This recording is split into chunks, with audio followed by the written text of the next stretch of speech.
No. Yo, you like my outfit? No. Yo. No. I'm not. Yo, come on, man. I'm not. Hey, what's up, everybody? Welcome to Culture Talk. Is that what we calling it? Mike. Not with that head. Not we call it. Not with that head. We're gonna be right back. Yeah, where your hood?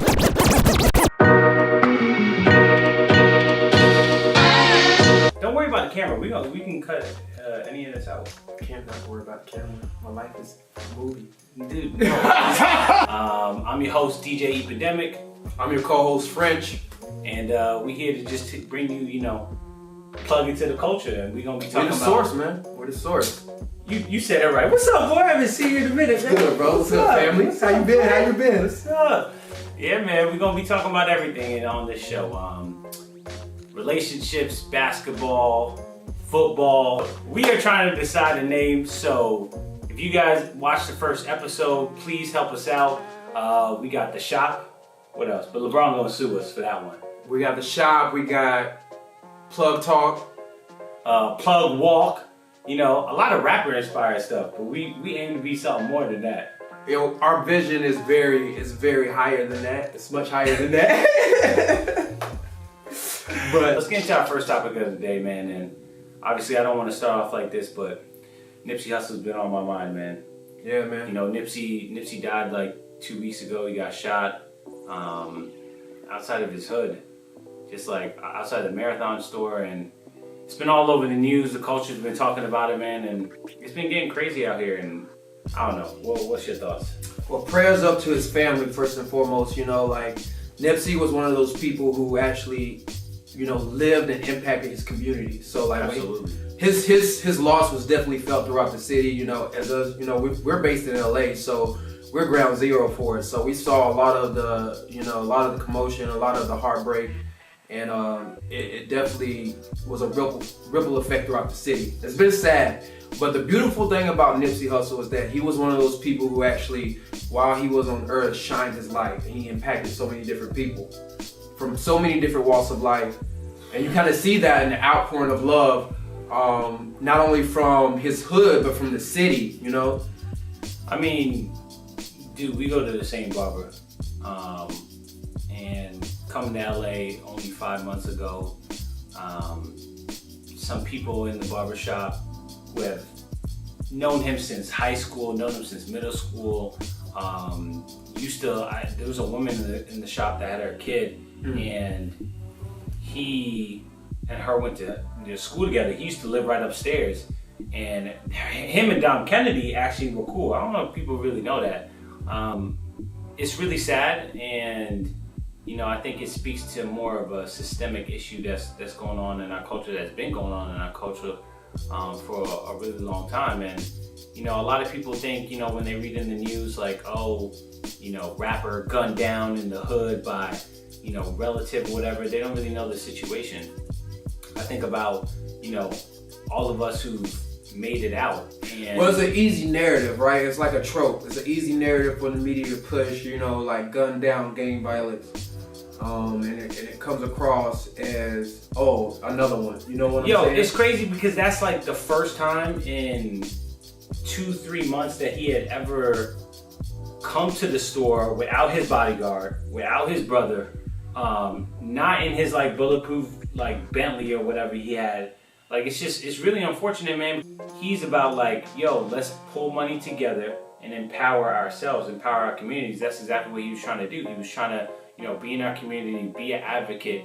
The Marathon store, he didn't have to open it up there. He didn't have to have all ex-felons. Yeah, and he was employing, that's what I was going to say. He was employing like ex-felons and like people in the community that probably couldn't get a job or a fair shake anywhere else. And it's so ironic because they were ex-felons, that's the reason why nobody in there had a gun, And forget even that issue, it was a really sad situation, man. And I watched the funeral. Seems like a lot of celebs were there, which is cool.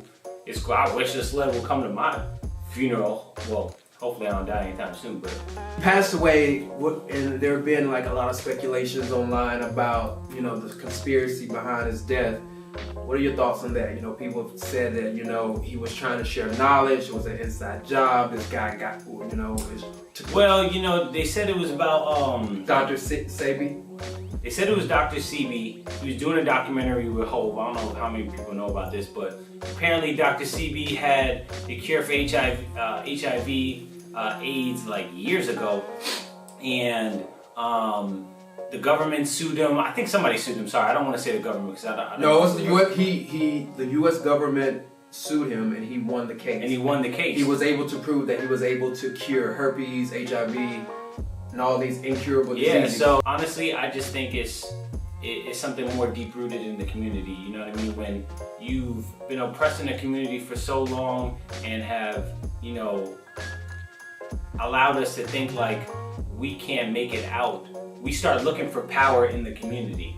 And I think that is why, you know, gangs are so prevalent in LA, because, you know, the economic disparity is even bigger in LA than it is in other cities. And like, I think, you know, when you look at that and you see like how that affects kids, seeing people die at a young age, it's just truly sad. Going on to our next topic. Obviously, it's playoff season. I'm a LeBron fan. I know you are too. You know, the Lakers need to get their act together. That's real talk. Wait, all right, yo. Lakers need to get their act together. Yo, sidebar. Lakers, what do you think about the Magic situation? What's your thoughts on that? Oh, I think he don't want to be associated with bums. Well, that's what I think. Yo, it's so many different layers. So apparently, this is what I've read.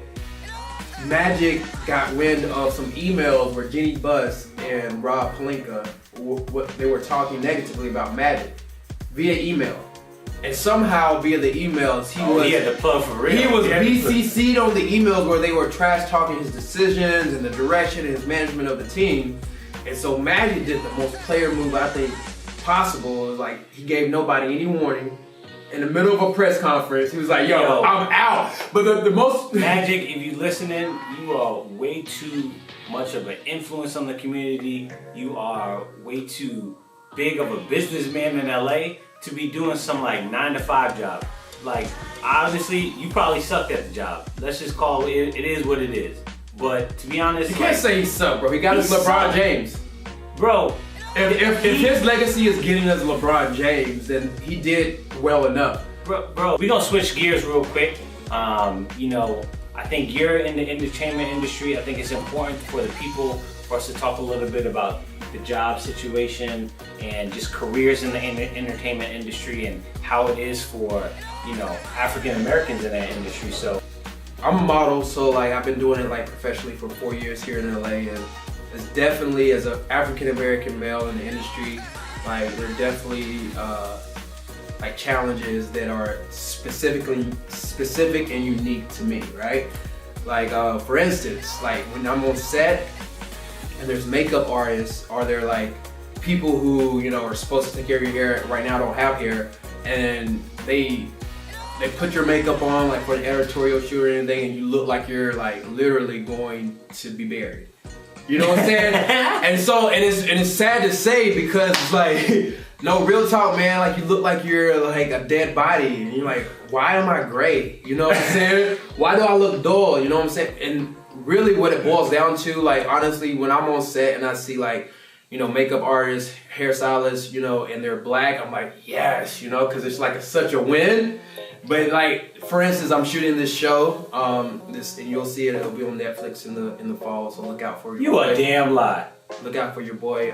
Anyway, so there was we back. There was this makeup artist, and it was, you know, he was a Hispanic, or he was a person of color, and like he put my makeup on. You know me, I'm just trying to get him all high, like, yeah, you killing it. You know what I'm saying? I look at myself, I'm like, dang, you ugly as a motherfucker. I mean, that couldn't happen, but it's just like my skin looked great. There's definitely been some progress in the industry, particularly with how brands are representing their demographic and their consumer base. You know, brands are definitely shooting black, shooting multicultural, shooting very diversely. which is there's no better time if you're interested in being an actor or a model or anything in entertainment. There's no better time than now, I believe. Oh, absolutely. At this moment in time to enter the industry. Nah, definitely. Let's break that down a little bit. Like, you need to think of every film as a company, right? And every time, just like the startup industry, when these billion-dollar companies, when Facebook launches and then all of a sudden they IPO, investors are like, okay, let me look for the same people that look like they created Facebook and let me invest in the next one so that hopefully they could give me the same returns. So when you look at the movie industry and all of these black films doing so well, they look at it and say, okay, this is the formula, let me try to replicate it. And all that does is give us more opportunity to be in the industry. More leverage. And just, way more leverage. And just to piggyback off of what he's saying, they don't invest in these movies unless we invest in our own selves. So it's like when you see something black, when you see movies that are coming out, you know, not only as a black person, but just as a person in the human race, support Absolutely. These films, support diversity, because what's happening is Hollywood is shifting their focus and their you know their model to include, you know, more diversity.